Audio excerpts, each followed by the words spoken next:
Oke, saya record dan saya coba sharing dulu untuk tanya jawab sambil menunggu teman-teman lain. Kelihatan ya? Halo? Halo? Kelihatan, Pak. Ya, ini file TXT kan ya? Ya.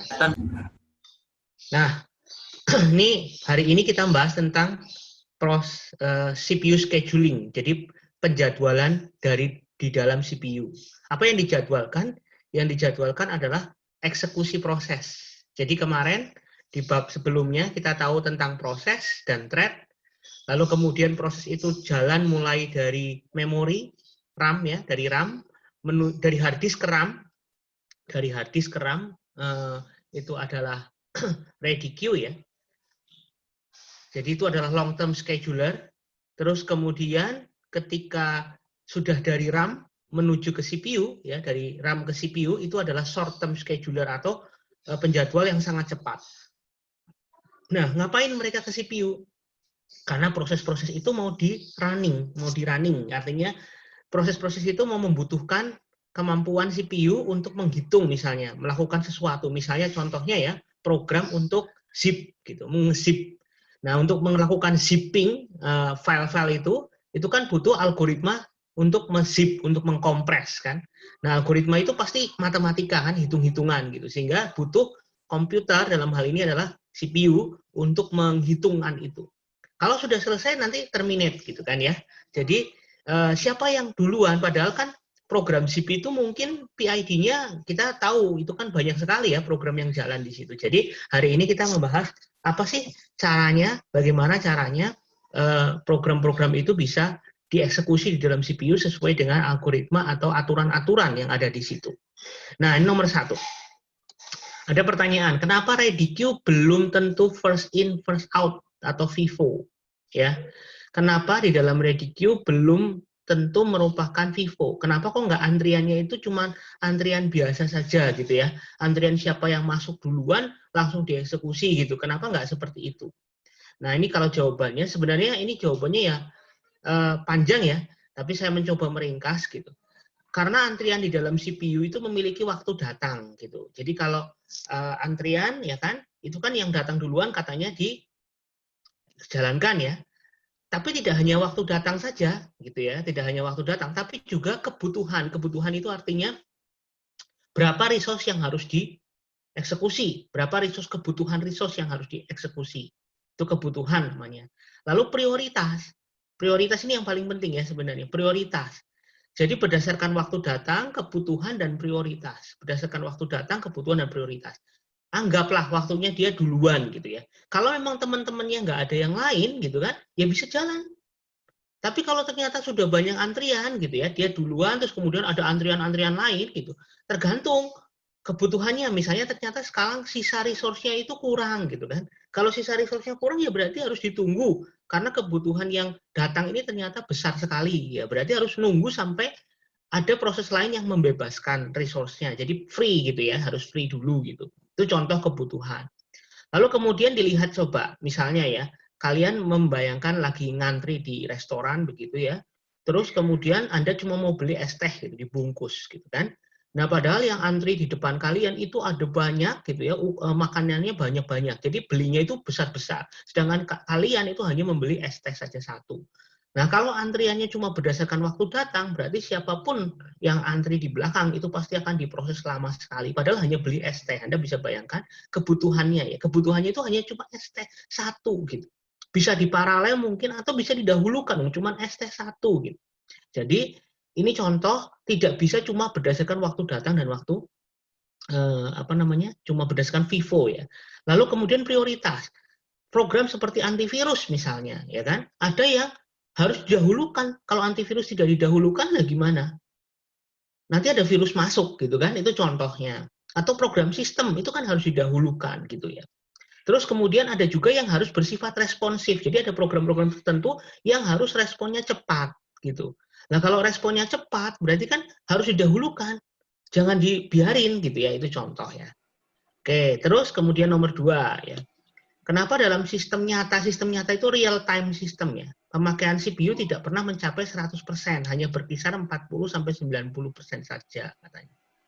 Nah, ini kenapa gitu ya. Kalau pertanyaannya adalah kenapa kok cuman antara 40-90, nggak pernah 100. Ini real time system loh ya. Real time system itu adalah program-program yang dipakai di dalam mesin-mesin yang benar-benar harus presisi ya. Misalnya kayak di rudal nuklir begitu ya, lalu kemudian di laser dan sebagainya yang benar-benar harus presisi. Itu syaratnya adalah program harus mendapatkan prioritas tinggi terus-menerus dan selesai ya. Prioritas tinggi terus-menerus dan selesai, tapi tidak untuk maksimal. Jadi tidak untuk dipakai maksimal. Karena ya bisa jadi nanti kalau kerjanya sangat keras malah jadi gagal ya, error ya, panas misalnya. Sehingga CPU di dalam real time itu tidak boleh sampai 100%. Malah loh ya, malah tidak boleh. Karena kalau 100% kan berarti benar-benar dipakai semuanya. Bisa jadi malah program-program lain yang real time juga malah jadi nggak bisa jalan. Jadi dia harus tetap mengalokasikan biasanya 10% free gitu. Sedangkan di program yang non real time, di program non real time itu ya sistem operasi itu non real time ya. Program-program yang tidak benar-benar harus real time itu justru boleh 100%. Kita sering lihat di komputer kita, CPU kita 100%. Gitu ya, nggak apa-apa karena itu tidak real time. Misalnya sampai rusak ya nggak apa-apa gitu. Ya kan? Karena paling restart gitu. Jadi bukan suatu hal yang sangat penting, misalnya kayak presisi jarak, presisi alat-alat biasanya dalam hal laboratorium gitu ya, dalam peralatan-peralatan yang butuh akurasi sangat tinggi, itu namanya real time. Terus nomor 3, mana yang lebih cepat dalam melakukan antrian ya, apakah FIFO atau FCFS dalam penjadwalan CPU? Apakah FIFO atau FCFS dalam penjadwalan CPU? Terus pertanyaan di sini, ataukah FIFO dan FCFS? Halo? Gimana? Enggak ya? Jadi pertanyaannya adalah, apakah FIFO dan FCFS itu lebih bagus mana ya? Atau sama gitu. Jadi ini pertanyaannya itu adalah, apakah FIFO atau FCFS itu sama atau lebih bagus mana? Jawabannya adalah FIFO dan FCFS itu sama. Jadi tidak ada yang lebih bagus, sama soalnya. Ini kan pertanyaannya itu bagus mana atau sama. Sebenarnya mereka sama gitu. Ternyata adalah sama. Kenapa? Karena first come first serve sama dengan first in first out ya. Sama dengan first in first out. Jadi sama-sama antrian. Oke, nomor 4. Ada banyak algoritma penjadwalan, bagaimana kinerja algoritma yang efisien dalam proses penjadwalan. Ini Anda perhatikan algoritma, nulisnya algoritma biasa aja ya, nggak usah pakai TH ya, kalau bahasa Indonesia. Jadi ada di slide ini. Bagaimana kriteria algoritma yang paling baik dalam penjadwalan? Ini ada di slide. Ya. 1, harus memiliki maksimum throughput. Maksimum throughput itu apa?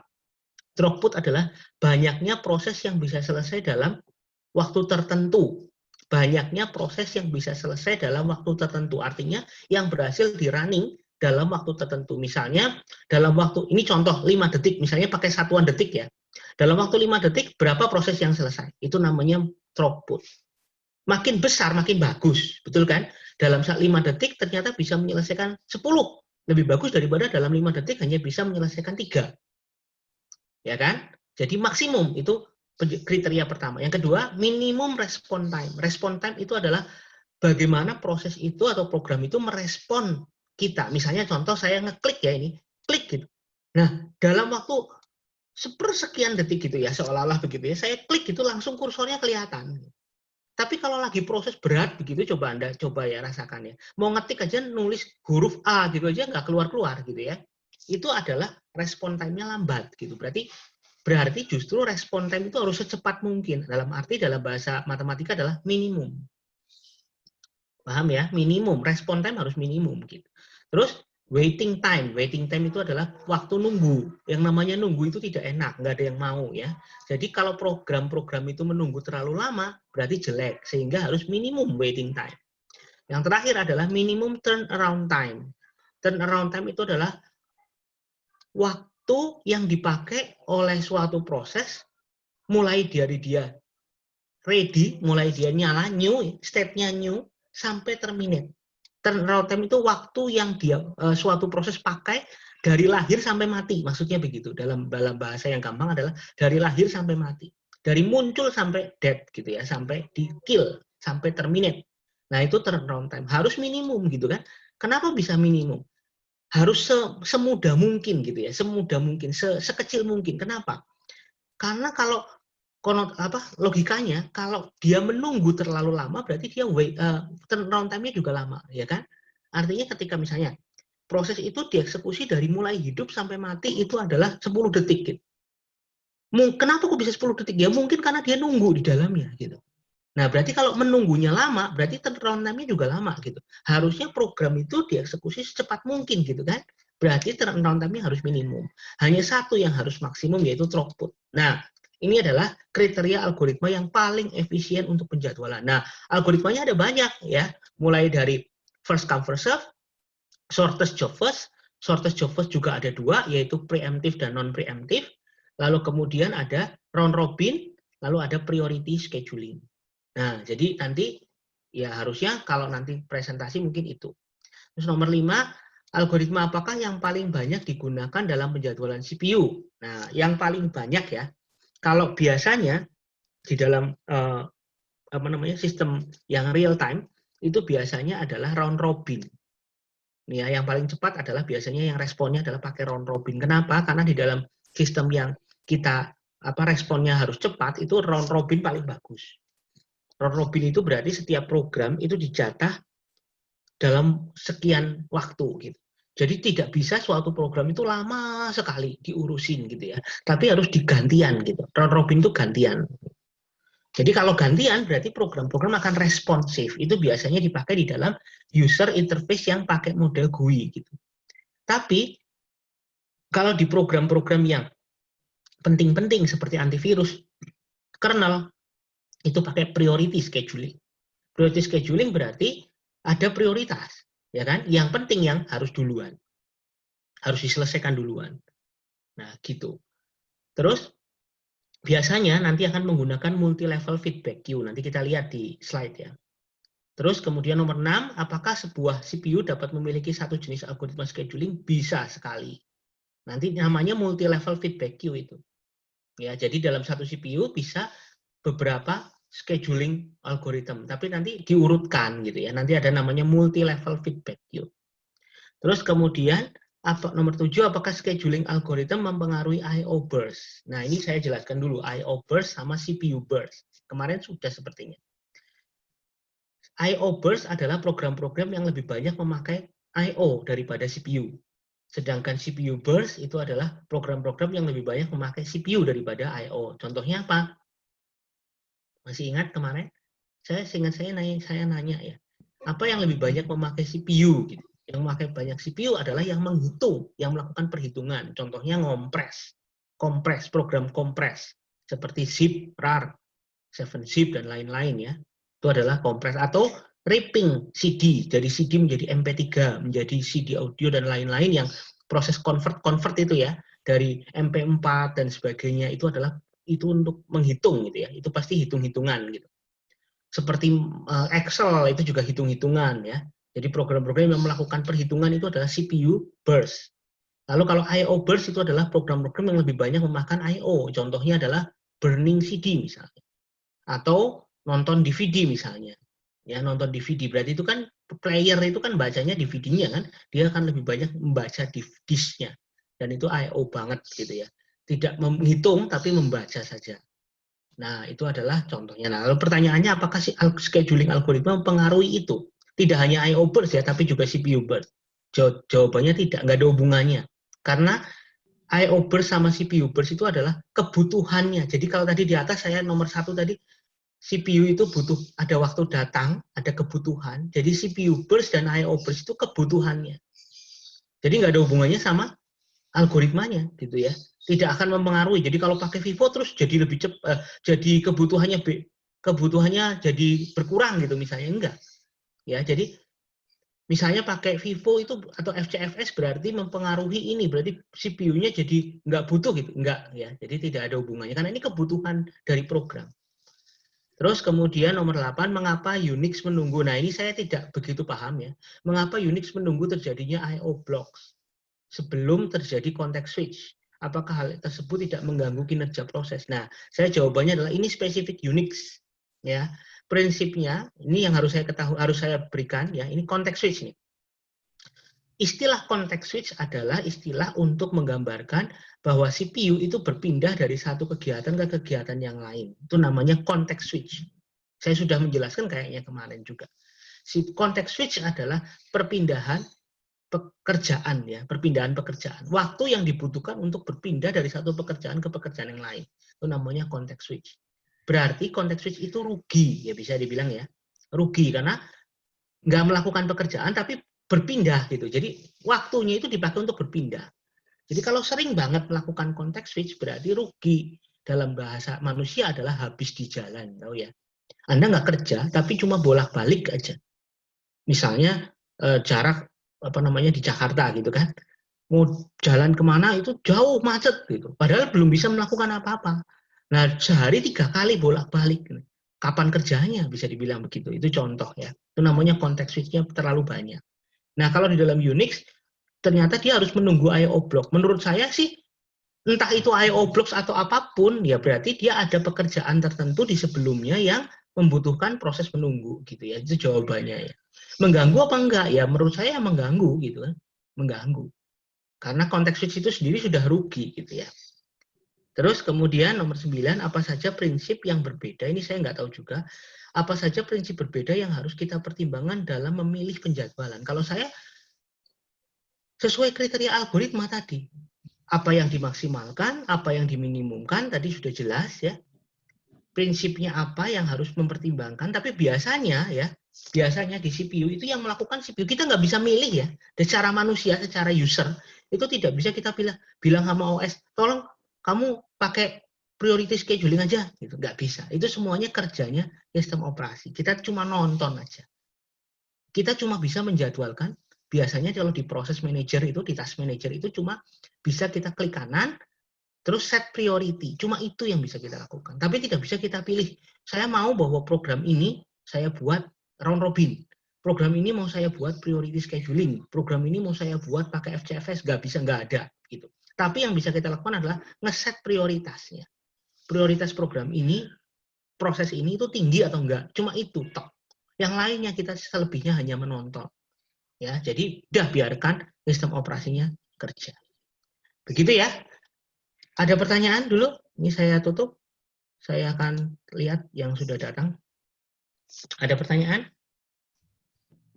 Mungkin yang tadi bertanya tapi masih ada hal yang mau ditanyakan? Nggak ada? Oke, silahkan presentasi. Kelompoknya di sini saya lihat ada Elvira, Misael, Yasintus, dan Rio untuk hari ini.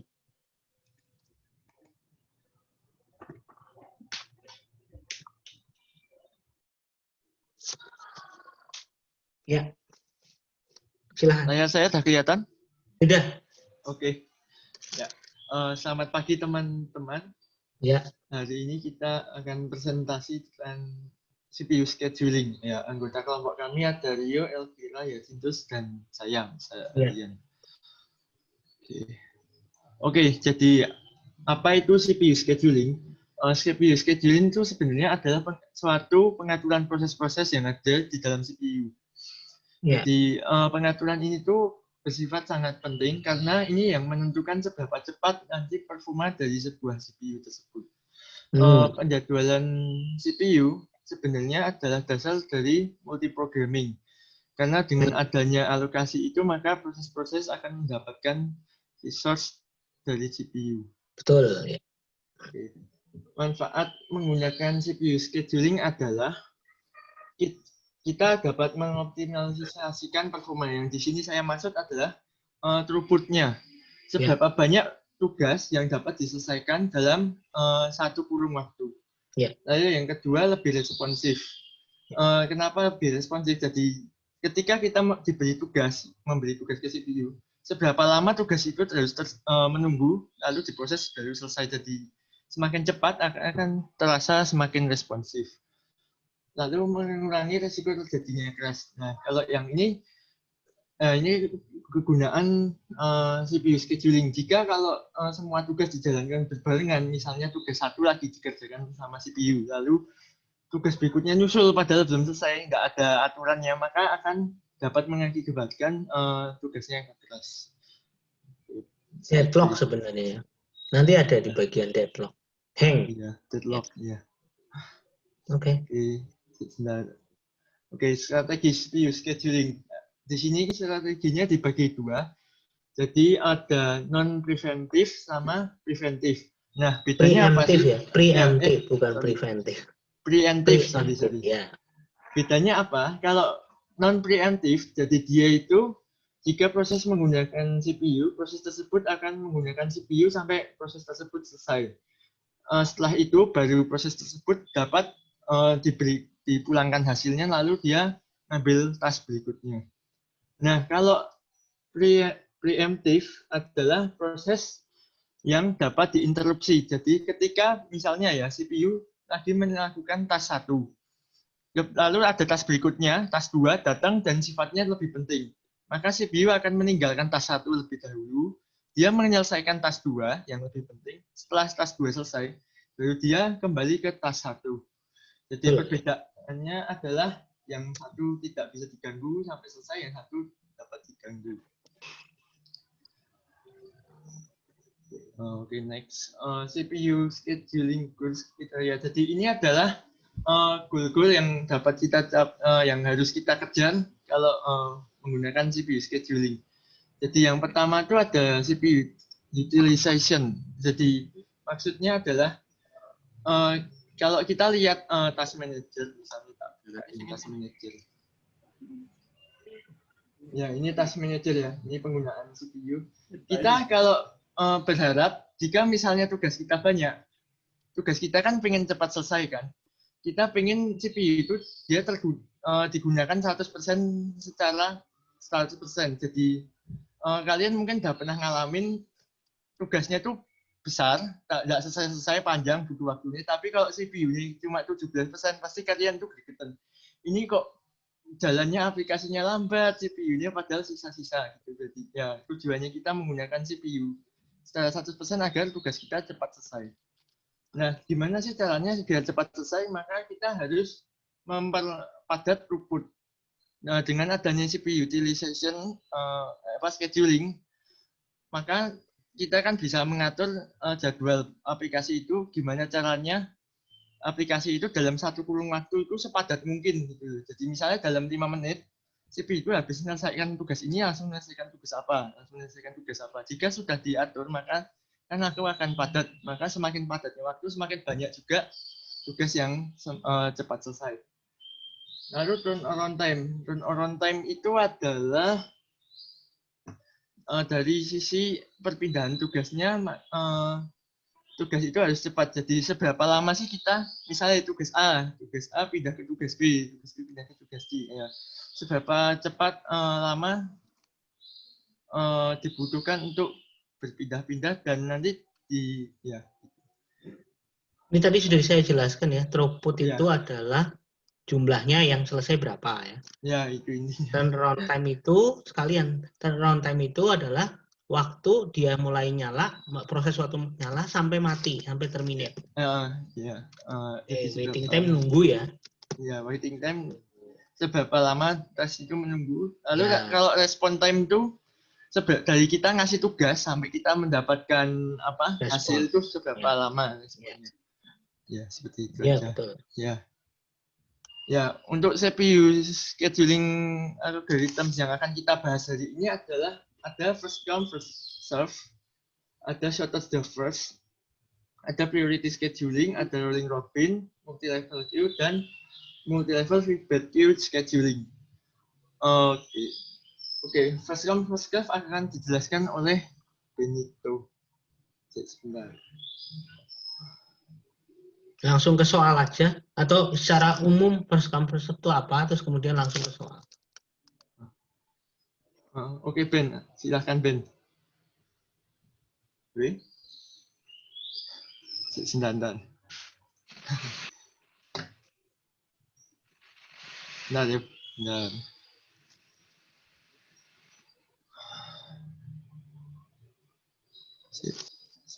Bentar. Bentar, Ben.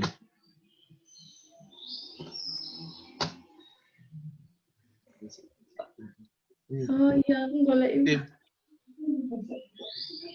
Ben. Ayo, Ben.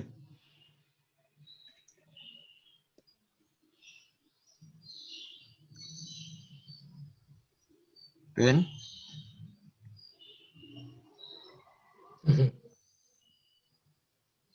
Halo, yang Halo, lain? Ben. Ya, ini untuk yang pertama ini first come first serve scheduling. Proses yang pertama kali meminta untuk menggunakan CPU dilayani terlebih dahulu. Pada tahapan ini, proses yang meminta CPU pertama kali akan dialokasikan ke CPU pertama kali. Algoritma FCFS atau first come first serve scheduling termasuk non-preemptif karena sekali CPU dialokasikan pada suatu proses, maka proses tersebut tetap akan memakai CPU sampai proses tersebut selesai, yaitu jika proses tersebut berhenti atau meminta I/O. Nah, ini untuk kekurangannya, yang pertama ada waiting time-nya rata-rata cukup lama. Yang kedua, terjadi convoy effect, yaitu proses-proses menunggu lama untuk satu proses besar yang sedang dieksekusi oleh CPU. Algoritma ini juga menerapkan konsep non-preemptive. Tadi sudah itu. Nah, next. Nah, ini untuk contohnya, Pak. Ya. Ada 3 buah proses yang datang secara bersamaan, yaitu 0 ms. P1 memiliki burst time 24 ms. P2 memiliki burst time 3 ms. Dan P3 memiliki burst time 3 ms. Hitunglah waiting time rata-rata dan turnaround time dari ketiga proses tersebut dengan menggunakan algoritma FCFS. Berikut penjelasannya. Nah, ini waiting time untuk P1 adalah 0 ms. Nah, kamu nggak jelasin dulu itu gimana Gantt chart-nya itu loh. Chart-nya itu gimana? Kenapa gambarnya kayak gitu? Ini karena ini untuk CPU proses yang pertama P1 ini memakan 0 ms. Dan untuk yang kedua, kok memakan 0 ms, dia butuhnya 24 milisecond. Memakan 24 loh. oh iya Pak, makan 24. Salah. Oke, terus? Kenapa urutannya P1, P2, P3? Karena ini prosesnya diurutkan dari yang paling kecil, Pak. ID-nya ya? Ya. Itu PID-nya ya, dianggap ya? PID untuk ini yang akan ini kebetulan waktunya sama ya? Oh iya, Pak. Datangnya ya, tapi kenyataannya kalau di dalam komputer kan waktunya mungkin beda-beda ya. Nanti akan saya jelaskan. Terus ngitungnya gimana sekarang? Hitungnya Waiting time untuk P1 berapa? Nah, ini untuk ngitungnya di sini. Ya, sambil ditunjuk pakai mouse. Waiting time rata-ratanya ini. Ini dari 0 tambah 24 di P1 ke P2 ini 24. Terus dari kok plus 27? Kok banyak banget? Kan waiting time P1 ya? Atau waiting time totalnya ya itu ya? Ya, ini totalnya. Nah, kenapa 27?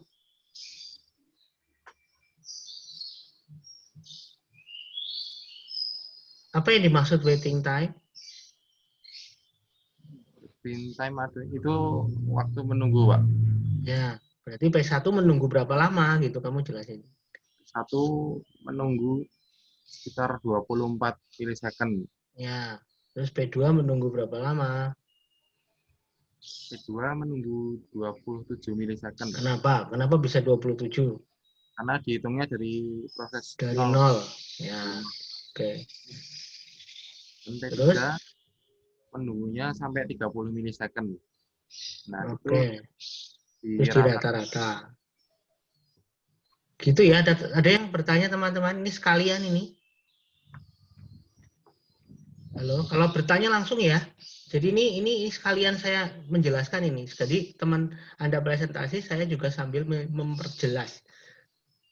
Paham ya? Jadi ini ini contoh kasus ini kebetulan contoh kasusnya adalah 3 proses datang bersamaan begitu ya, hampir bersamaan. Jadi waktunya dianggap 0 semua, maksudnya gitu ya, awalnya, startnya. Lalu kemudian karena PID-nya lebih kecil, maka P1 datang diselesaikan duluan ya. P1, P2, P3 urutan. Dan kenapa kok begitu? Kenapa kok nggak bisa P2 dulu gitu ya? Karena pertama P1 lebih kecil ID-nya. Kedua, P2 memang harus menunggu. Kenapa? Karena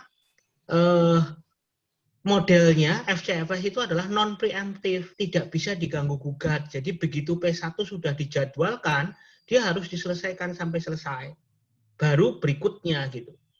Ya, itu namanya first come first serve, tadi disebut dengan algoritma non preemptive. Berarti tidak bisa diganggu gugat, tidak bisa dijeda, tidak bisa di stop gitu ya. Jadi begitu dialokasikan untuk P1, P2 langsung nunggu sampai P1 selesai. Nah, ini termasuk convoy effect ya. Kenapa? Karena convoy effect itu kan Anda bisa bayangin, Anda itu naik motor, di depannya itu truk gandengan 10. Itu namanya convoy effect. Anda nggak bisa nyalip.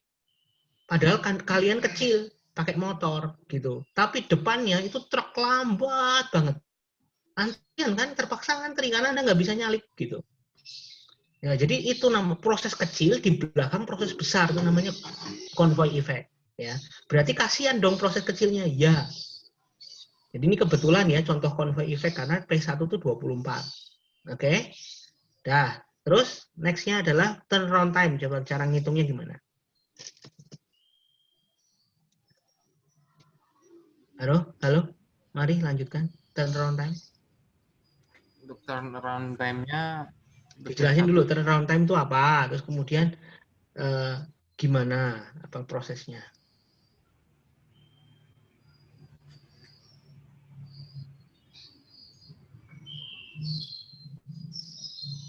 turnaround time-nya yang P1 ini 24 milisecond. Kenapa Karena bisa 24? Ya. dari 0 sampai menuju ke mulainya proses 2. Ya, terus? Dan untuk yang P2 mulainya dari 24 ini sampai 27 milisecond ke P3. Nah, untuk yang P3 dari 27 milisecond sampai 30.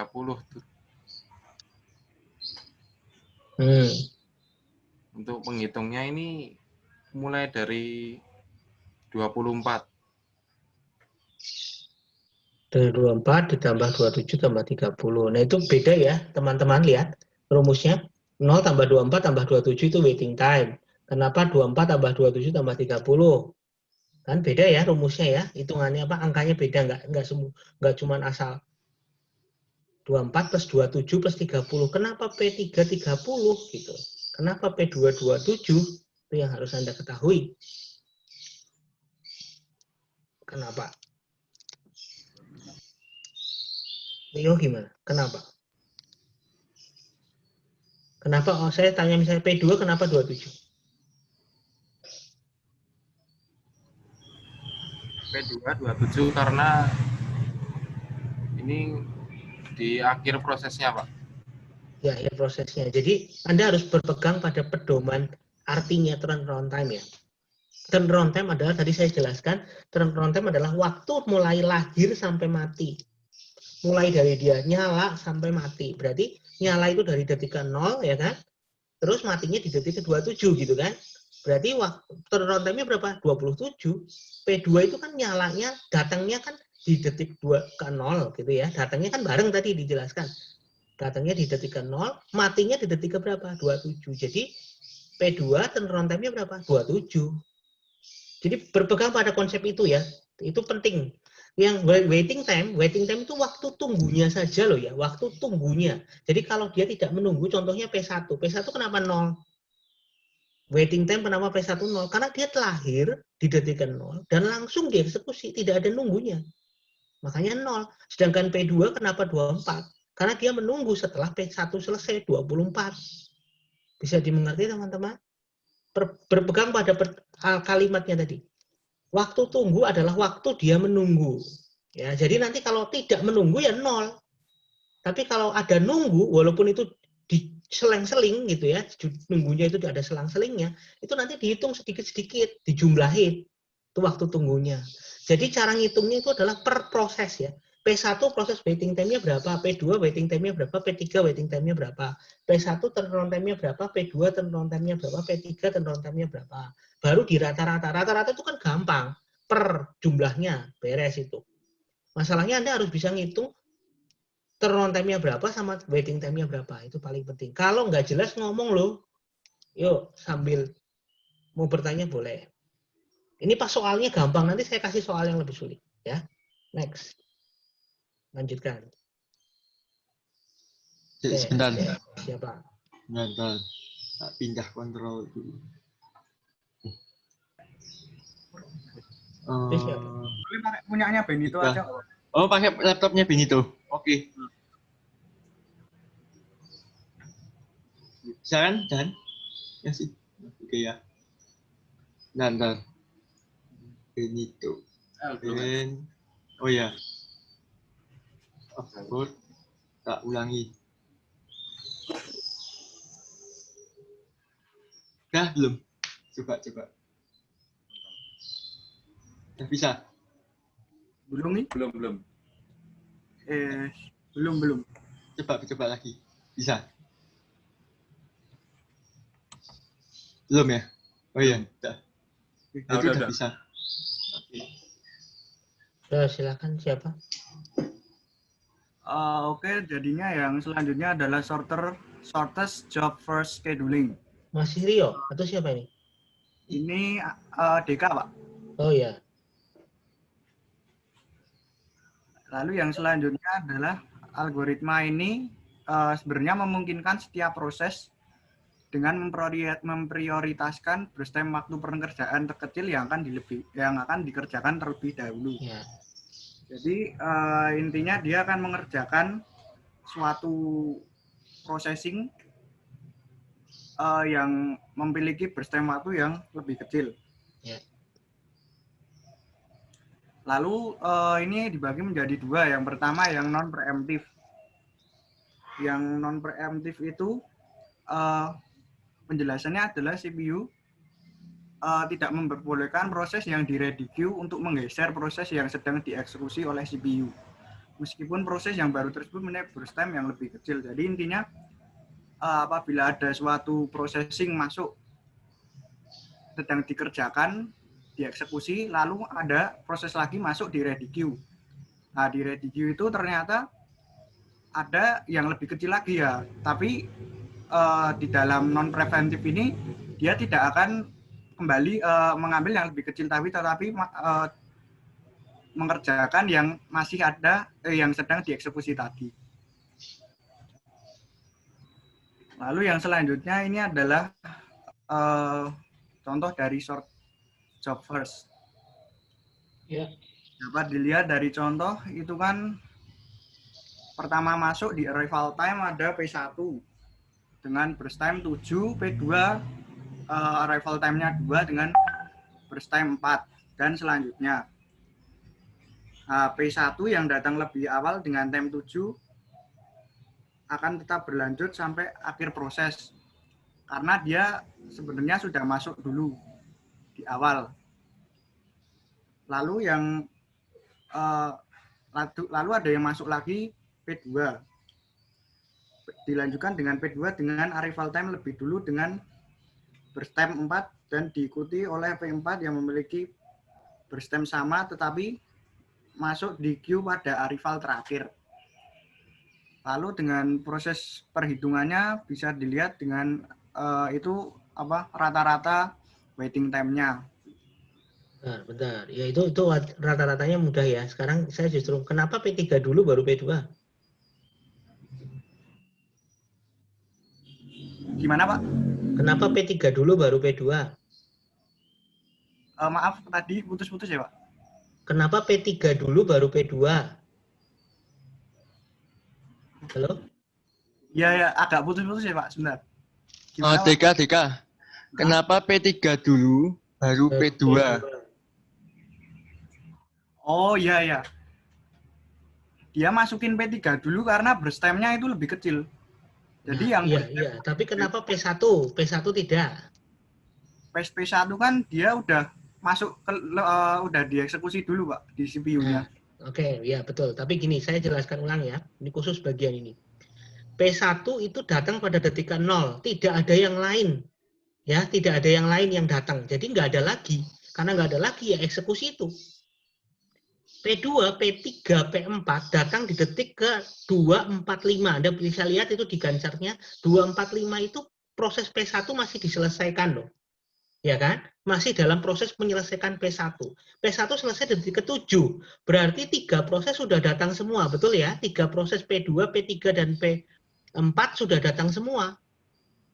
P2, P3, P4 sudah datang semua. Nah, sekarang algoritmanya itu shortest job first. Berarti dia memilih mana yang paling kecil duluan. Tadi P1 kenapa nggak ada yang lebih kecil? Karena memang dia sendirian, nggak ada yang lain. Tapi ketika P7 pada detik ke-7 sudah selesai, dia lihat ada P2, P3, P4. Wah, ternyata sudah datang semua dan berstemnya 414. Mana yang paling kecil? Oh, P3. Ya udah P3 dieksekusi dulu. Perhatikan, jadi yang dipentingkan di sini adalah waktu datang dan burst time ya. Waktu datang dan burst time. Jadi dua-duanya ya. Gitu. Jadi waktu datang dan burst time itu penting dalam hal ini karena shortest job first. Kalau ternyata pada saat detik ke-7 itu yang datang baru P2 misalnya, ya P2 dieksekusi kayak FCFS gitu.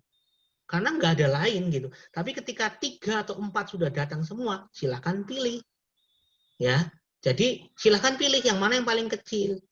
Kalau ternyata kembar gimana itu pertanyaan. Misalnya 44 itu, kan kebetulan 44 itu kan besar ya. Jadi nggak dipilih. Tapi misalnya P2 itu 10. P2 itu 4, P3 10. P3-nya 10. P4-nya tetap 4. 4 sama 4 kan milih tuh. 4 yang mana yang diselesaikan dulu? Kalau ada 4 sama 4 gitu. Berarti kan 4 itu kecil, lalu gimana? Dia milih yang mana? Ya milih yang PID-nya kecil. Berarti P2 dulu. Paham ya? Jadi PID itu tetap penting. Tergantung algoritmanya. Jadi ini benar-benar tergantung algoritmanya. Kalau belum datang, ya nggak akan ada yang bisa dieksekusi gitu ya. Itu logika banget kan. Terus kemudian kalau sudah datang, pilih yang paling kecil. Lah kalau ada yang kembar gimana? Kalau ada yang kembar, perhatikan PID-nya. Oke. Terus kalau PID-nya kecil sudah eksekusi ya. Nah, berikutnya adalah kalau sudah dieksekusi, maka karena ini sifatnya non preemptive, berarti tidak ada lagi yang boleh mengganggu-gugat sampai selesai. Perhatikan itu. Nanti ada yang preemptive, shortest job first preemptive. Itu ada juga gitu ya. Oke, kalau ngitungnya sama ya, seperti tadi ya, tidak perlu menghitung lagi ya, karena kan waiting time sudah tahu. Contohnya P1 menghitungnya, waiting time-nya berapa? Ya 7. Karena dia nunggunya kan 7 detik ya istilahnya ya. Kita pakai satuan detik aja lah gampang. Terus kemudian P2 nunggunya gimana? Nah lihat tuh P2 ya, perhatikan ini nomor P2. P2 lahir di detik kedua, ya kan? Lahir di detik kedua itu lihat, datang di detik kedua. Lalu kemudian dia dieksekusinya diproses setelah itu sampai dengan 12 tuh ya. Lihat itu gancatnya. P2 itu selesai di 12. Berarti dia menunggu berapa lama? Nunggunya dari 2 sampai 8 ya kan? 2 sampai 8 tuh. 2 sampai 8 kurangi 2 sama dengan 6. Anda lihat itu. Menghitung waiting time-nya kan berbeda dengan yang tadi. Kalau FCFS memang gampang. Tapi ini waiting time-nya adalah 8 dikurangi 2. Maka hasilnya 6. Kenapa 8? Karena baru dieksekusi di detik ke-8. Lahir di detik kedua. Nah, berarti Anda tinggal ngurangi 8 kurangi 2. Turnaround time-nya berapa? Turnaround time-nya P2 12 dikurangi 2. Lihat ya, 12 dikurangi 2. Kenapa 12? Karena matinya di detik ke-12 kan, lahirnya di detik kedua. 12 kurangi 2 berapa? 10. Itu turnaround time-nya P2. Ada pertanyaan? Saya sambil mengejar waktu ya, karena saya juga harus ada kegiatan. Oke, next. Kalau nggak ada pertanyaan, next. Oh ya. Ya. Waiting time-nya tadi sudah saya jelasin ya. Oke, preemptif sekarang. Ini paling susah ya, teman-teman. Menurut saya programmingnya juga lebih susah. Lalu yang selanjutnya adalah shortest job first scheduling preemptive. Ini adalah proses di mana apabila ada yang CPU yang sedang dieksekusi, lalu ada masuk terhadap proses direqueue dengan burst time yang lebih kecil daripada proses yang sedang dieksekusi tadi. Maka prosesnya dari dieksekusi CPU itu akan digantikan. Jadi diganti oleh proses yang ada di requeue tadi yang lebih kecil. Ini disebut dengan shortest job first scheduling preemptive. Ya. Lalu yang selanjutnya ini adalah gambaran dari preemptive scheduling. Bisa kita lihat dari gambar tersebut, schedulingnya itu mendahulukan P1. Namun di waktu kedua, karena disebabkan muncul P2, maka dia dihentikan ke waktu kedua dan dihentikan di waktu kedua dan dilanjutkan oleh P2 yang memiliki burst time yang lebih rendah daripada P1. Kemudian dilanjutkan lagi oleh P3 lagi. Karena burst time-nya P3 itu memiliki burst time yang lebih rendah lagi. Dan kemudian disusul juga dengan P4 yang datangnya terakhir dan juga mempunyai burst time yang sama seperti P2 tadi. Lalu kan P1 kan burst time-nya masih memiliki burst time yang panjang 7. Jadi, dia melanjutkan prosesnya lagi yang belum selesai tadi. Jadi akan dimasukkan kembali ke P1 lagi. Jadi cara kerjanya sebenarnya dia nggak langsung menyelesaikan programnya secara langsung, enggak. Jadi apabila ada proses yang mungkin lebih pendek lagi, dia akan dieksekusi lagi, dan yang burst time-nya lebih berat nanti di eksekusinya di terakhir gitu. Ya, stop dulu. Sekarang saya tanya. Burst time-nya itu kan kebetulan P1 7 ya? P1 Ya. 7. Kalau itu 6, saya tanya kondisi Gantt depan aja dulu. P1 sama P2 itu gimana? Kalau P1-nya 6, kira-kira Gantt chart-nya itu kayak apa? Dua-dua terdepan aja. P1 dan P2 itu akan kayak gitu atau enggak? Gantt chart-nya. Yang itu ya Pak, yang P1. Iya, kalau misalnya P1-nya burst time-nya 6. Itu P1-nya burst time-nya 6. Terus, apakah Gantt chart-nya akan tetap sama? Enggak Pak, dia akan masuk ke P2 dulu. P2 dulu loh, enggak bisa. Karena kan itu datangnya detik ke 0. Datang ke detik ke 0 tidak ada yang mengalahkan, sudah. Jadinya P1 tetap akan dieksekusi. Coba sekarang kalau P1 6, kira-kira gambarannya gimana?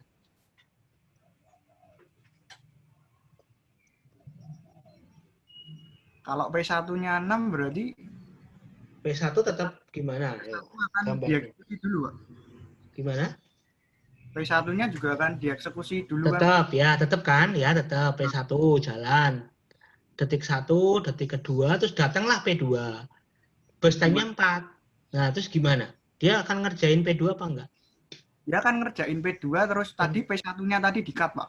Kenapa? Pertanyaannya kenapa? Karena P1-nya 6 loh. P1-nya 6, bukan 7. Pada detik kedua, P1-nya tinggal berapa? Pada detik kedua, P1-nya tinggal 4, Pak. Iya, kalau 6 ya. Kalau 6 ya. Kalau 6 berarti P1-nya tinggal 4. Ya nggak? Kalau P1-nya tinggal 4, P2-nya 4 juga loh. Kamu milih mana? Oh iya. Nah, milih mana? Milih yang PID-nya kecil ya, teman-teman. Ya milih PID-nya yang lebih kecil loh. Jadi tetap P1 ya. Ya.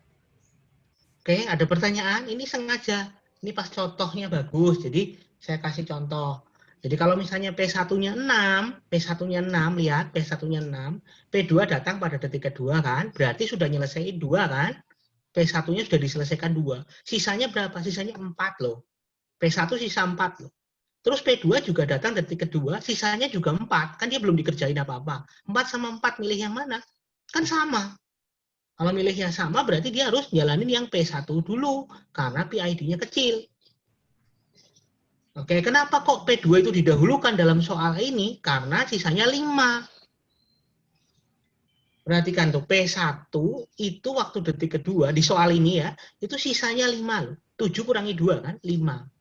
Nah, 5 dibandingkan sama P2 yang 4 ya pasti P2 dong. Tapi kalau itu jadi 6, beda lagi hasilnya. Oke? Bisa dimengerti? Iya, Pak. Bisa dimengerti ya. Nah, kalau yang presentasi biasanya ngerti karena memang belajar kan. Tapi teman-teman yang lain ini loh. Apakah ada pertanyaan? 6 itu kalau 6 itu akan berbeda loh. Kalau 6 itu akan berbeda. Jadi Anda harus begini, apa namanya shortest job first itu adalah sisa yang belum dikerjakan. Bukan masalah burst time-nya 7 sama 4 loh. Bukan masalah 7 dan 4-nya, bukan. Tapi sisa yang dikerjakan, yang belum dikerjakan. Jadi ada istilah SJF preemptive itu istilahnya adalah shortest remaining time first. Shortest remaining time first. Jadi burst time yang sisa yang belum dikerjain itu yang dipentingkan, bukan pada angkanya, bukan pada angka burst time yang awal ya, bukan ya. Tapi sisa waktu berjalan gitu. Oke, coba sekarang kalau P2 ke P2 ke P3 ya, P2 dengan P3. P2-nya kan 4 tuh ya. 4 baru dikerjain 2 ya. Dalam 2 sampai 4 itu kan baru dikerjain 2. Terus P3 datang di detik keempat, butuhnya 1. 2 sama 1 besar mana? Oh, oke besar 2, berarti P3 dulu. Tapi P3 tidak hanya membandingkan dengan P2 loh ya dalam hal ini ya. P3 juga membandingkan dengan P1. P1 itu masih 5. Oh, masih jauh ya, 5 masih besar. P2 masih 2. Sedangkan P3 1. Oke, dikerjainlah P3.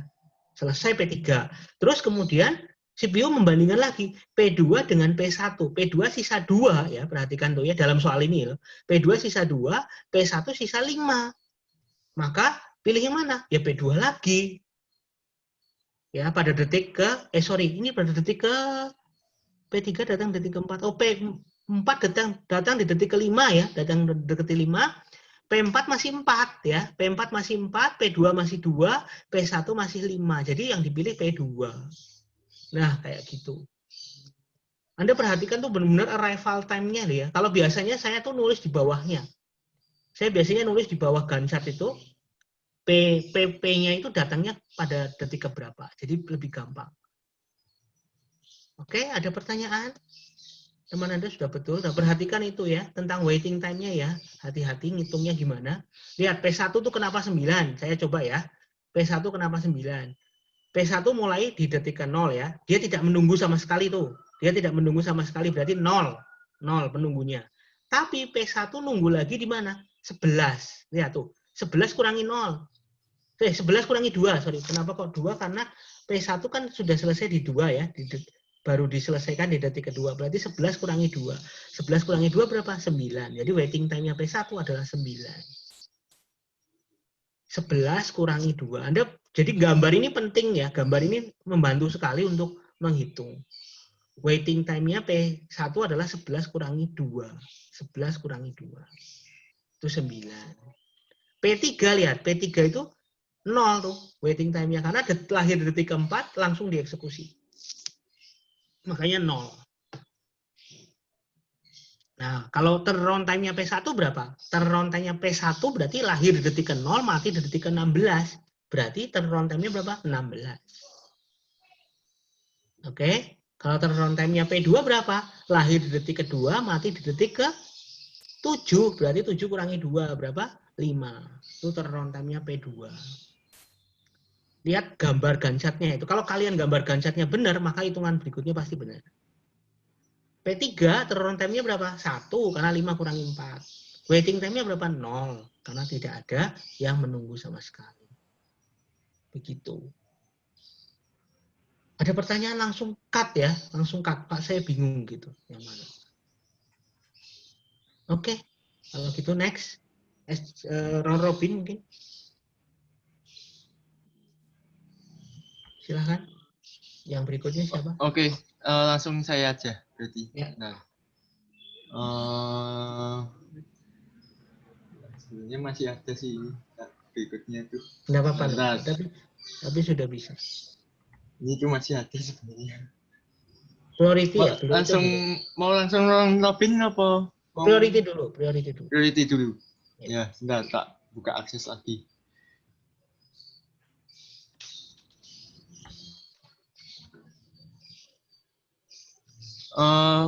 Dek, Ben, Dika Ben itu. Ya. Wait. Bentar. Priority. Ini kalau saya mengatakan ini pasti akan keluar ya pada saat ujiannya. Hitung-hitungan seperti ini.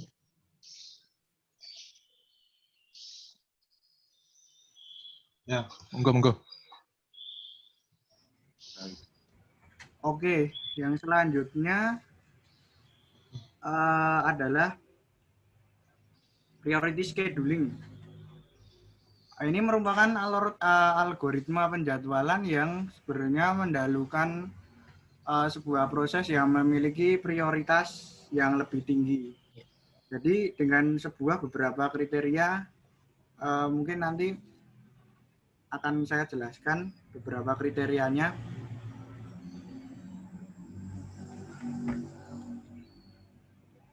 Ini adalah kriterianya. Yang pertama adalah time limit, lalu ada memory requirement yang jadinya di sini kita memperhatikan juga time limitnya dan juga memperhatikan sebuah memory requirement-nya dalam proses priority. Dan yang ketiga adalah dalam pengaksesan file. Ini juga mungkin juga sangat penting dalam prioritas juga, dalam menentukan prioritas scheduling. Dan juga perbandingan antara I/O burst dengan CPU burst-nya. Dan yang tidak kalah penting juga dengan tingkat kepentingan proses. Lalu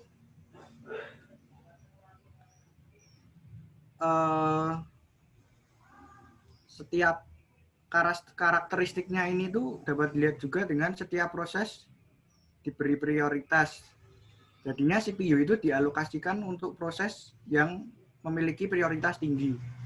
Lalu jika ada dua proses yang memiliki sebuah prioritas yang sama, maka proses tersebut dijadwalkan dalam urutan yang sudah kami bahas tadi, yaitu FCFS. Lalu secara umum prioritas itu ditunjukkan dengan angka dalam rentang 0 hingga 7 atau 0 sampai 4095.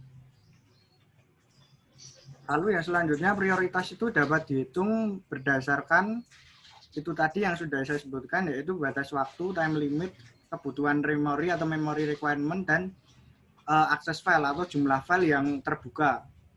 Dan juga perbandingan I/O burst dan dengan CPU itu adalah rasio dari rata-rata I/O burst hingga rata-rata CPU burst. Dan yang tidak kalah penting juga dengan tingkat kepentingannya. Lalu yang selanjutnya, ini yang proses prioritasnya itu ada dua, preventif juga dan non-preventif. Bukan preventif ya, preemptif. Ya, preemptif. Bukan prevent. Prevent itu kan apa namanya? Preventif itu kan apa sih? Bahasa Indonesianya apa preventif itu? Penjagaan. Mencegah ya, preventif kan mencegah ya. Oke, terus Yang preventif ini itu adalah Preemptive. preemptif ini adalah suatu proses yang mengedepankan dengan adanya proses yang baru datang yang memiliki prioritas yang lebih tinggi dari proses yang sedang dijalankan, maka proses tersebut itu yang sedang dieksekusi oleh CPU itu akan dihentikan. Lalu CPU dialihkan untuk proses yang baru datang tersebut. Dan yang non preemptif itu adalah proses juga yang proses yang baru datang, lalu apabila sedang ada CPU yang mengeksekusi itu tidak bisa diganggu gugat untuk prosesnya, tetapi hanya diletakkan di dalam ready queue.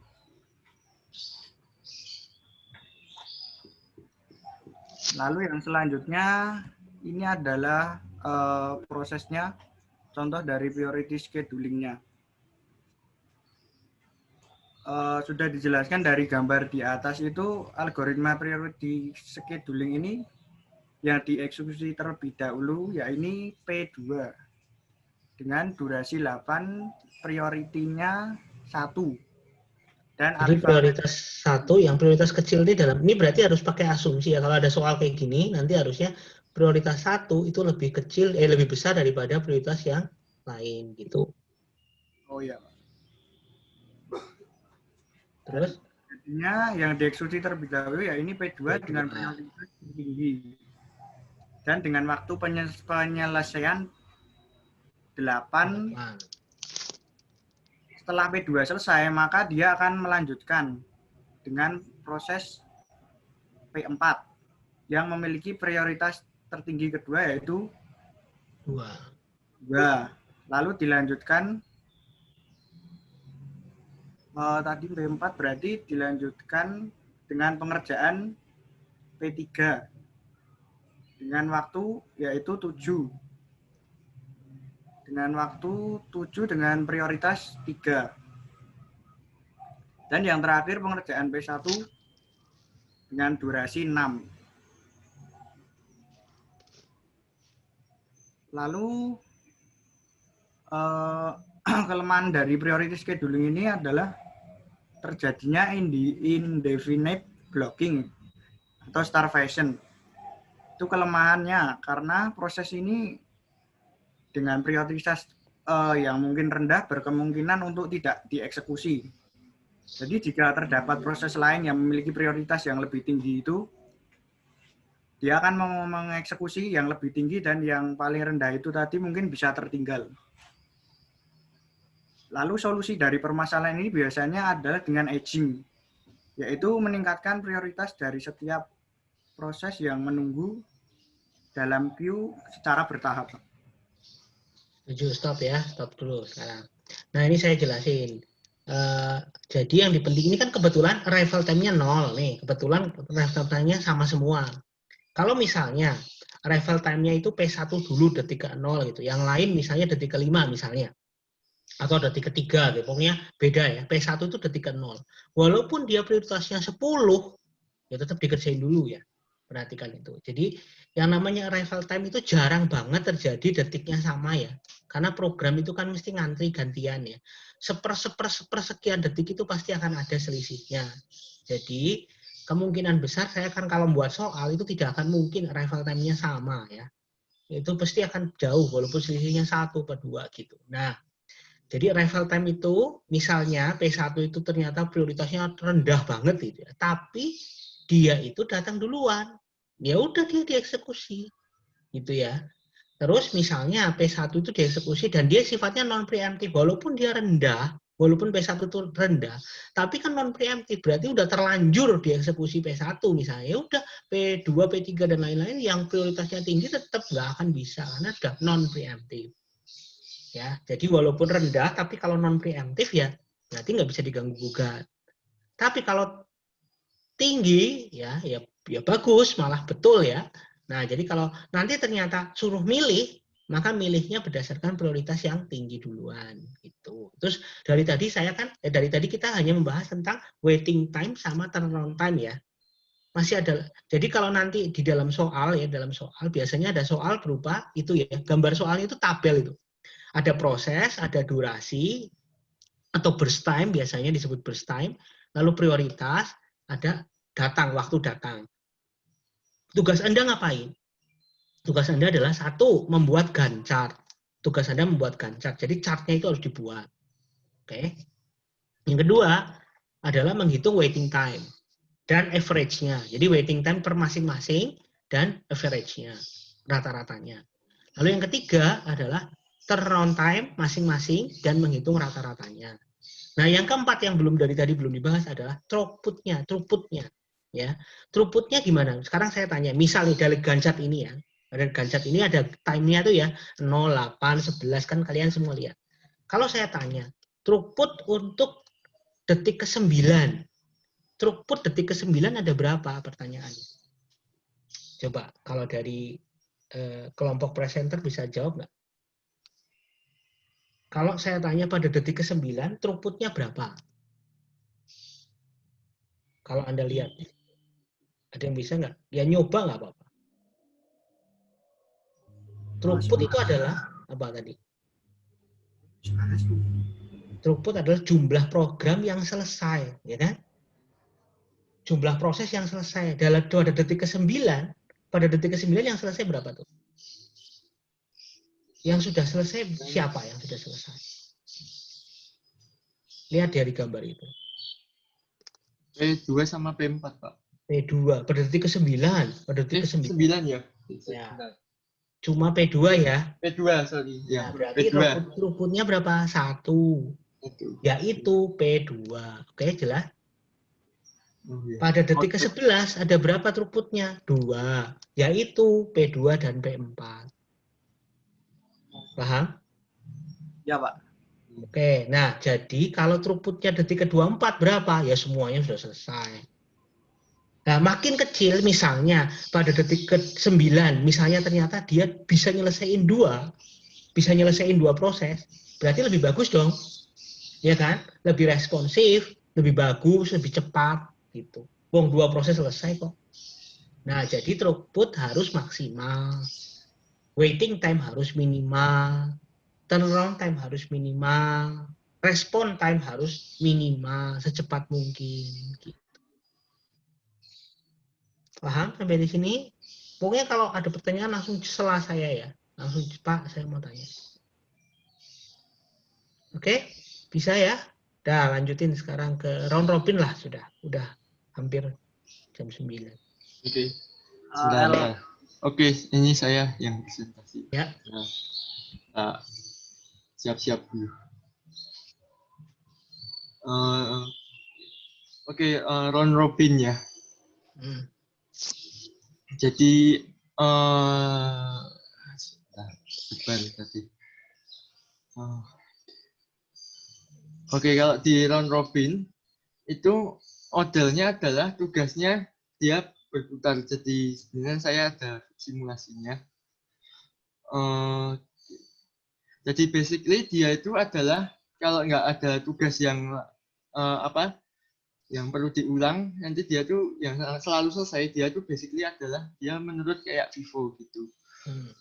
Ya, ketika ada tugas yang membutuhkan respon input dari pengguna, misalnya tugas P2 ini dia kan butuh respon input dari pengguna, jadi pasti kerjain terus butuh input tapi belum di input sama pengguna, dia nanti akan masuk ke log queue. Nah, kalau saya diperhatikan work time ini kan work time setiap cycle CPU itu setiap program itu adalah 10 sampai 100 ms.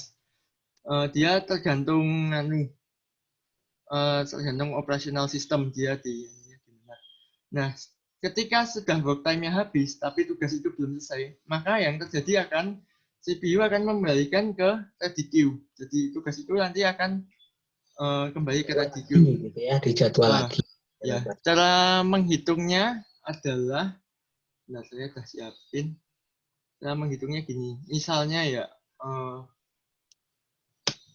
ada tas 1, dia butuh burst time sebanyak 100. Tapi yang time window yang diberikan 20, berarti dia 100 kurangin 20. sama dengan 80. Habis Hmm. itu, tas 1 dia masuk ke urutan ready queue lagi yang berikutnya. Hmm. Lalu sekarang tas 2. Tas 2 kan 40. Dia time window-nya butuh 20. Berarti 40 20. kurangi 20. Iya. Sama dengan kan 20. Nah, Iya. nanti kalau sudah dia balik ke antrian berikut. Iya. Balik ke antrian lagi. Nah, ini akan berjalan begini terus. Sampai ini misalnya Habis. tas 2 ya habis. Habis atau misalnya sisa gitu. Kan pasti time window-nya 20. Tapi kan kita tidak selalu harus ngambil 20 milisecond. iya. Jadi begitu Ya, sudah misalnya sisa 2 gitu ya, misalnya sisa 5 gitu kan maksudnya. ya bisa sisa Ya. gitu. Ya, akan nyanyi. Ya, jadi mana tadi slide-nya? Terus tadi lihat gancatnya. Nah, sekarang kita kembali. Ya, jadi apa? Jadi dia akan berjalan begitu terus sampai tugas itu selesai. Jadi jika tugas butuh input output, dia akan tadi kembali ke Block queue. Block queue, ya block queue. Tapi ketika yang dari block queue itu sudah diberikan diberikan input, diberikan respon, misalnya di sini, maka yang terjadi ini masih salah. Yang terjadi akan misalnya ini tiba-tiba block queue dikasih input nih, nah, dia akan kembali ke ready queue, masuk ke antrian lagi. Ya. Lalu akan P3 itu akan diproses, jika belum selesai balik. Nah, begitu sudah selesai atau sudah plus, nah kan dia akan keluar. Exit. Jadi, ya, exit itu maksudnya sudah mengeluarkan hasil gitu. Oke, saya jelasin sedikit. Oke, saya tambah. Jadi prinsipnya pada round robin itu adalah gantian ya. Prinsipnya itu round robin itu maksudnya dijadwal bergantian, bergiliran dengan jatah yang sama, yaitu disebut dengan time quantum atau quantum time. Tadi kalau di contohnya misal tadi adalah window ya, window-nya 20 ya. Tadi apa namanya window? Ya, window time, Pak. Window time itu. atau quantum time. Nah, itu jatahnya. Jadi per 20 detik gitu ya. Kalau 100 ya berarti 5 kali dia bakalan gitu. P1 tadi kan 100, lalu kalau per 20 berarti dibagi 20, 100 bagi 20 adalah 5. Berarti dia akan dijadwal 5 kali gitu. Tapi jadwalnya itu berdasarkan PID atau FCFS tadi. Jadi modelnya gantian P1, P2, P3, P1, P2, P3, P1, P2, P3 kayak gitu terus gitu. Selalu gitu, tapi per 20. Kalau misalnya itu quantum time-nya 20. Kalau quantum time-nya di sini 1, ya berarti per 1 gitu. Terus gitu, muter terus sampai nanti akhirnya habis. Tadi dimaksud sisa ya. Misalnya kalau waktunya itu 37 misalnya, waktunya 37 ternyata quantum time-nya itu adalah 20 kan berarti 20 satu kali, terus kemudian sisa 17 kan gitu ya. Nah, itu yang dimaksud sisa. 17 terus gimana? Kalau sisa 17 ya dieksekusi 17. Tidak terus kemudian harus nunggu sampai 20 ya, tidak ya. Jadi bukan dijatah per 20. Jadi kalau nanti dijatah berarti nganggur. Ada waktu nganggur 3 detik kan. Nah, itu rugi. Jadi prinsipnya tetap 17 ya 17 gitu. Sisanya 3 ya tetap dimasuki yang lain gitu. Modelnya tetap akan dipakai oleh program yang lain. Jadi sisanya tadi itu tidak masalah, tidak harus genap gitu ya, tidak harus bulat gitu. Terus sampai habis. Misalnya P1, P2, P3 ya. Terus P3 selesai ya sudah, P1, P2, P1, P2, P1, P2. Terus ternyata P1 selesai duluan. Ya enggak apa-apa, P1 hilang lalu tinggal P2. Kalau nggak ada yang lain ya P2 lagi, P2 lagi, P2 lagi. Jadi tetap akan ada jeda. Walaupun sama ya, P2-nya misalnya masih 100 gitu. Per 20 tidak ada yang lain programnya, sepi, cuma ada P2. Ya udah P2, P2, P2, P2, tapi tetap harus dibuat dalam gancat, itu tetap harus pakai potongan. Tetap dipotong. Potong per 20, 20, 20, walaupun namanya sama semua, P2, P2, P2, P2 gitu. Karena nggak ada temennya ya, karena nggak ada yang lain gitu maksudnya. Jadi P2, P2, P2 sampai habis. Tapi kalau ada temennya, ya berarti harus muter lagi. Nah, ini sama kayak kalian ngantri di registrasi kalau kalian benar-benar registrasi bukan online ya. Berarti Anda datang ke kampus, lalu masuk lab, dikasih jatah 25 menit, ternyata belum selesai, ngantri lagi. Terus kemudian 25 menit berikutnya, belum selesai juga, ngantri lagi, gitu terus. sampai akhirnya selesai. Ternyata yang ketiga, misalnya yang ketiga itu cuma dipakai 5 menit, ya enggak apa-apa. Begitu 5 menit kalian keluar, dimasuki langsung sama orang lain. Nggak perlu harus nunggu 25 menit gitu. Jadi tidak ada yang namanya idle. Itu namanya idle time. Ya. Kalau di dalam CPU idle gitu. Rugi kan, CPU idle itu rugi, berarti nggak ngapa-ngapain. Nah, tapi bisa terjadi idle nggak? Bisa. Kenapa? Karena idle itu artinya adalah memang tidak ada proses yang harus dieksekusi. Jadi benar-benar memang nganggur beneran. Jadi misalnya selesai dulu sampai dengan detik ke-30. Terus baru ada proses lagi di detik ke-35. Tidak ada lagi sama sekali. Berarti dari 30 sampai 35 itu kan nggak ngapa-ngapain. Tidak ada proses sama sekali kok. Baru datang lagi di 35. Ya berarti itu namanya idle time. Waktu idle. Nah sekarang di round robin ini ada kejelekannya, ada bagusnya ya. Ada nggak mau dipresentasiin nggak misal untuk yang tentang kelebihan dan kelemahannya, ada nggak di slide-mu? Kebetulan belum ada, Pak. Belum ya? Oke, saya jelasin. Kalau kelebihan dan kekurangannya sekarang untuk round robin ya. Round robin makin kecil quantum time-nya, ya kan? Makin kecil quantum time-nya berarti makin sering gantian, betul ya? Makin sering gantian. Makin sering gantian berarti makin responsif. Karena kan bisa switch gitu loh maksudnya. Ya, bisa switch dari satu aplikasi ke aplikasi lain. Tapi waktunya nggak selesai-selesai. Konteks switch-nya terlalu banyak. Berarti rugi sebenarnya. Responsif tapi bisa dibilang waktunya nggak selesai-selesai. Kalau makin lama quantum time-nya, misalnya ya, programnya itu butuh waktu 100. Quantum time-nya 200, Anda bayangin. Quantum time-nya 200. Programnya butuh 100. Ya sama kayak FCFS biasa dong. Wong pasti selalu selesai, P1 selalu selesai, P2 selesai. Wong terlalu banyak quantum time-nya, tahu ya? Quantum jatahnya itu terlalu besar. Jadi pasti selalu selesai lah. Kan pakainya kan PID kecil, berarti udah sesuai antrian aja. Sama kayak FCFS dong. Jadi kalau round robin itu quantumnya besar banget, ya itu sama aja kayak FCFS biasa. Tapi kalau quantum time-nya kecil, responsifnya tinggi, tapi lama selesainya. Gitu. Jadi biasanya round robin itu dipakai untuk sistem-sistem yang harus ketemu muka dengan user, karena bagi user respon time-nya CPU itu lebih cepat jauh daripada user itu gitu. Satuannya CPU jauh lebih cepat daripada satuannya manusia gitu kan. Jadi walaupun programnya sebagai CPU itu tidak selesai-selesai, nggak apa-apa. Yang penting usernya senang gitu. Usernya itu respon gitu kan, seneng kan? Oh programnya ini jalan gitu.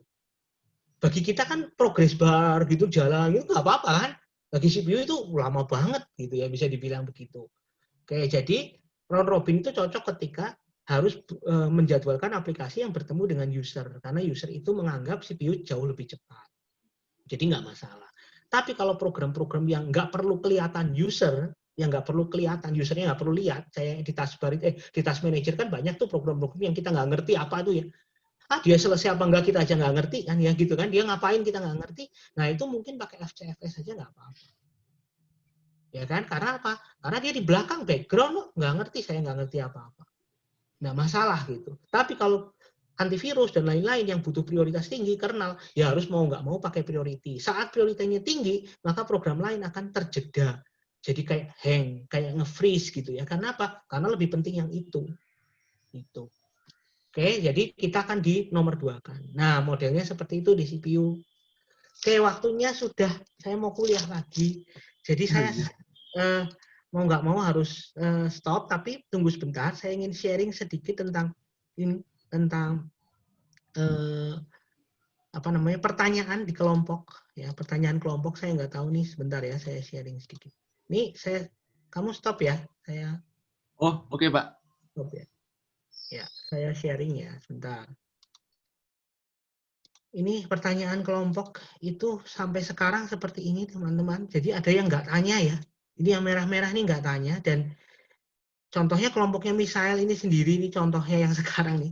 Ini saya nggak lihat ada 2 pertanyaan, 1 dan pertanyaan. Kan sudah ada 3 pertanyaan ya. Sudah ada 3 pertanyaan.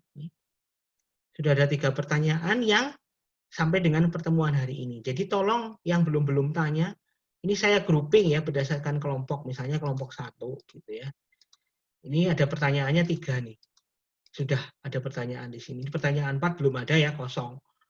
presentasinya belum ya, terus tanggalnya presentasi juga belum gitu. Jadi tolong yang belum tanya, tolong tanya karena itu memang tugas mingguan. Jadi kalau enggak nanti kalian nggak dapat nilai. Itu satu. Oke, ini sudah terlanjur ya sudah, kalian nggak bisa apa-apa ya. Oke, terus kemudian ada satu lagi sebelum saya selesai, sorry karena saya memang Jumat ini ternyata jadwalnya tabrakan dengan UGM.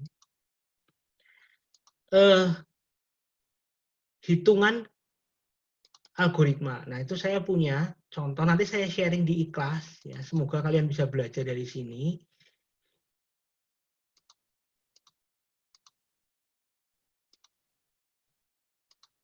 Nah, ini bentuknya kayak gini ya. Ini adalah contoh saya buatkan. Contoh perhitungan algoritma penjadwalan CPU. Ini prosesnya sama. Jadi ada P1 sampai P5, burst time, waktu datang, dan prioritas. Oke, terus saya pakai algoritmanya semua. Ini Gantt-chartnya ya. Ya, ini Gantt-chartnya ada FCFS, ada SJF non preemptif, ada SJF preemptif, ada round robin, quantum time-nya 2. Priority-nya ini yang sifatnya non preemptif. Ya, priority-nya non preemptif. Saya lupa yang priority preemptif belum saya buat. Tapi ya kan sudah dijelaskan tadi. Jadi ini sudah cukup lumayan. Ini sudah saya coba buatin. Kalau kalian mau belajar nanti saya akan, ini kan saya share di ikhlas supaya kalian bisa belajar. Gitu ya. Ini P1 datang jam berapa, ini ada detik ke berapa, ini sudah saya tulis. Ya. Terus ini ada idle kenapa? Saya sengaja, ya saya sengaja datangnya nggak ada detik ke 0. Lihat nih. Datangnya nggak ada yang di detik ke 0. Jadi ini memang idle, nggak ngapa-ngapain, mau nggak kerja kok. Belum ada yang datang. Terus ada juga yang P5 ini datangnya di detik ke 16. Anda lihat, di detik ke 16 itu semua sudah selesai. Jadi dia datangnya di detik ke 16 nih, jadi ini ada idle lagi. Besok kalau kalian ngerjain, ini bisa jadi acuannya. Ini ada jadi acuan. Kalau saya salah, tolong nanti Anda bisa ngomong ya. Siapa tahu saya salah ngitung, karena ini saya hitungan manual, bukan hitungan Excel. Tapi saya ngitung manual. Coba kalau misalnya Anda berpikir ada yang beda atau gimana, mungkin bisa disampaikan begitu ya. Sudah sampai di situ terpaksa saya harus stop karena waktunya saya harus kuliah lagi. Jadi silakan nyalakan video untuk saya capture. Jangan lupa presensi di ikhlas. Ya, saya tidak bisa. Jangan lupa minggu depan. Oh ya, minggu depan itu yang presentasi. Sorry, saya lupa. Yang presentasi itu belum saya lihat. Yang presentasi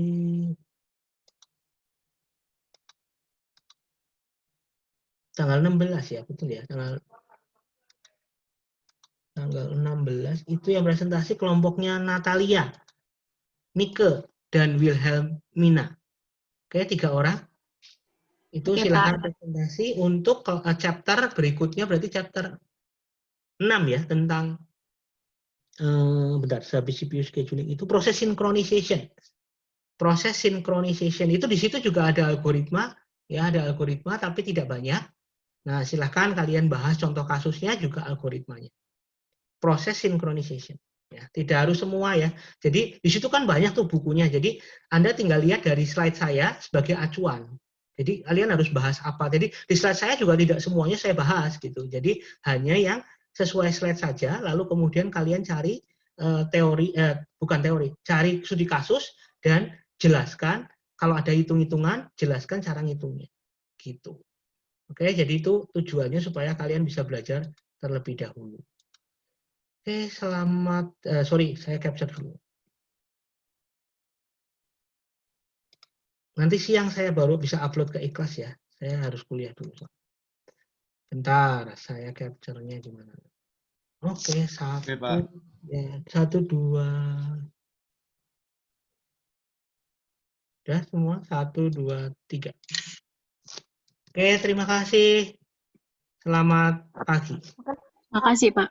Ya. Terima kasih, Pak. Terima kasih, Pak. Ya. Saya N ya.